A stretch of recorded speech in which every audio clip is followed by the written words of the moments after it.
Hi everyone, CSS প্লেলিস্টের এই ভিডিওতে সবাইকে স্বাগতম। আজকে আমরা দেখব হচ্ছে সিএসএস এর অপাসিটি সম্পর্কে। তাহলে চলুন শুরু করা যাক। আমি আছি আপনাদের সাথে মোহাম্মদ কাউসার।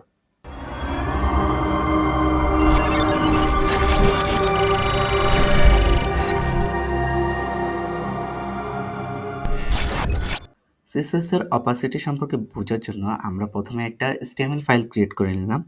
আমরা যদি প্রথমে অপাসিটি সম্পর্কে বুঝতে চাই, তাহলে ধরেন কোনো একটা জিনিসের কতটুকু উজ্জ্বল সেটাই হচ্ছে অপাসিটি। ঠিক আছে? তাহলে আমরা এটা দেখার জন্য আমরা কি করব, প্রথমে আমরা একটা ইমেজ নিয়ে নেব। ইমেজ নিয়ে নিলাম, আমি ইমেজ ট্যাগ নিয়ে নিলাম। আচ্ছা, আমরা দুইটা ইমেজ ট্যাগ নিয়ে নিচ্ছি।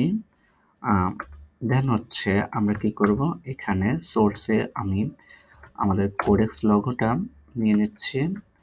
আমি আগে থেকে এই ফাইলের সাথে একটা ইমেজ নিয়ে নিয়েছি, সো এখানে ইমেজটা নিয়ে নিলাম। দেন হচ্ছে কোডেক্স লোগো, এরপর হচ্ছে কোডেক্স লোগোটা দিয়ে দিলাম। ঠিক আছে, এরপর সেভ করলাম। সেভ করার পরে আমরা এখান থেকে কপি পাত করে এখানে পেস্ট করে দিব। দেন হচ্ছে আমরা পেস্ট করে দিলাম। এরপর আমাদের অনেক বড় একটা ইমেজ এখানে চলে আসে। দেন হচ্ছে আমরা কি করব, এখানে ইমেজ ট্যাগটাকে সিলেক্ট করে নিব। দেন আমরা এখানে দিব হচ্ছে উইডথ দিব হচ্ছে 100 পিক্সেল। দেন হচ্ছে হাইট দিব হচ্ছে 100 পিক্সেল।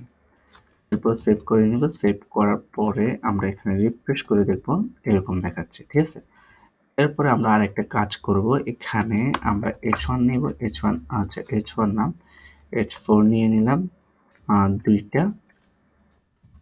এখন আমরা একটাতে লিখব হচ্ছে without opacity and with opacity. ঠিক আছে, আমরা এই দুইটা লিখে দিলাম, অপাসিটি। দেন হচ্ছে আমরা সেকেন্ড H4টা আমরা সেকেন্ড ইমেজের জন্য ইউজ করলাম, এটা এখান থেকে রিমুভ করে দিলাম। ঠিক আছে, তাহলে আমাদের এটা কেমন হচ্ছে আমরা একটু দেখি। আমাদের হচ্ছে এরকম। ঠিক আছে, দেন আমরা কি করব, আমরা আমাদের সেকেন্ড ইমেজ যেটা আছে ওটাতে একটা আইডি দিয়ে দেব। অপাসিটি নামে একটা আইডি দিলাম, যে কোনো আইডি দিতে পারেন। আমি অপাসিটি বোঝার সুবিধার্থে আইডি দিলাম।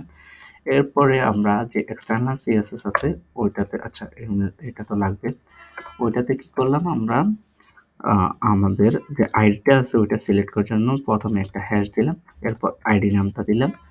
এরপর আমাদের স্টাইল করব। স্টাইল কি করব, আমরা অপাসিটি যেটা আছে ওইটা নিব। দেন হচ্ছে আমরা কি করলাম, আমাদের এটাকে অপাসিটি আমরা কমাই দিব, তাহলে আমাদের ইমেজটা অপাসিটি কমে যাবে। দেন আমরা কমাই দিলাম 1.8। এরপর আমরা রিফ্রেশ করব, দেখতেছি এরকম দেখাচ্ছে। ঠিক আছে, আকারে দিলাম। অ্যান্ড হচ্ছে আমরা যদি 5 দিই তাহলে কি হয় দেখি আমরা একটু। তাহলে রিফ্রেশ করলে আমাদের এটা একটু উজ্জ্বল বেশি হয়ে গেছে। ঠিক আছে, আমরা যদি 10 দিই অপাসিটি তাহলে কি হয় দেখি। 10 দিলাম আমাদের এটা, তাহলে আমাদের এটা রিফ্রেশ করলাম, তেমন কিছুই হয় নাই। জাস্ট হালকা হয়তো ধরা যাচ্ছে না, তেমন কোনো পরিবর্তন। তবে আমরা যদি 1.2 দিই বা পয়েন্ট আকারে দিই তাহলে কেমন দেখায়, আমাদের এটা অপাসিটিটা কমে গেছে। ঠিক আছে, তাহলে আমরা বুঝে নিলাম যে আমাদের অপাসিটিটা কি এবং কিভাবে ইউজ করতে হবে। ধন্যবাদ সবাইকে।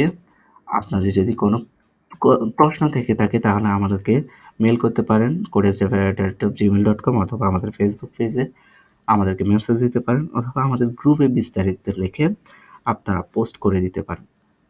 ধন্যবাদ সবাইকে।